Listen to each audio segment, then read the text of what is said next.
যে আমি বিয়ে করতে চাই, তখন আমার চাকরি ছিল না। তখন ওর মা বাবা ডিরেক্ট বলে যে না, বিয়ে দিতে পারবো না। তখন ও সবার সামনে একটা কথা বলছিল, আমার এখনো পরিপূর্ণভাবে মনে আছে, আমি ওর সাথে চলে যাবো। ও আমাকে যদি রাস্তায় নিয়ে রাখে তাতেও আমি থাকবো। তোমাদের যদি ভালো লাগে তোমরা আমাকে দিতে পারো, আর যদি না দাও আমি নিজে চলে যাবো, আমাকে আটকাতে পারবে না। তো তখন কথাটা শুই না, মানে এতটা ভালো লাগছিল আমার, আমি আসলে বলে বোঝাতে পারবো না যে এত ভালোবাসতে পারে কেউ।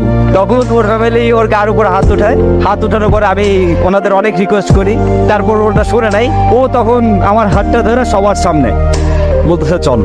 সবাই বলছে না যে তুমি কিছু করতে পারবা না, আমি সবার একদিন দেখাই দেবো যে তুমি কিছু করতে পারবা, তুমিই পারবা, তোমার দ্বারা সবকিছুই সম্ভব, আমি সেটা প্রমাণ করাই দিব। আমার কেন জানি ওর পর থেকে নিজের ভিতরে অন্যরকম শক্তি কাজ করতে থাকতো যে না, আমার কিছু একটা করতে হবে, আমার কিছু একটা করে দেখাতে হবে। আমার ফ্যামিলি অবশ্য আমাদের দুজনকে মেনে নিছিল, অনেক ভালোবাসে আমাদের দুজনকেই। তো আমরা ভালোভাবে চলতেছে সবকিছু।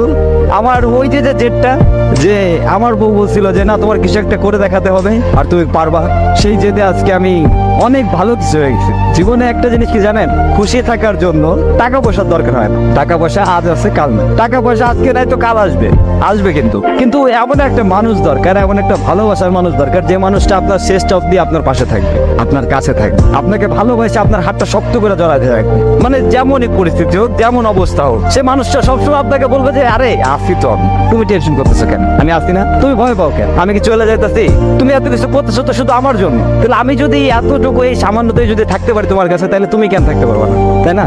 তো থাকো তুমি আমার সাথে, এটাই হবে আমার, আর কিছু লাগবে না। জীবনটা ছোট, আর এই ছোট জীবনে ভালোবাসার মানুষটাকে পেয়ে গেলে যে আনন্দটা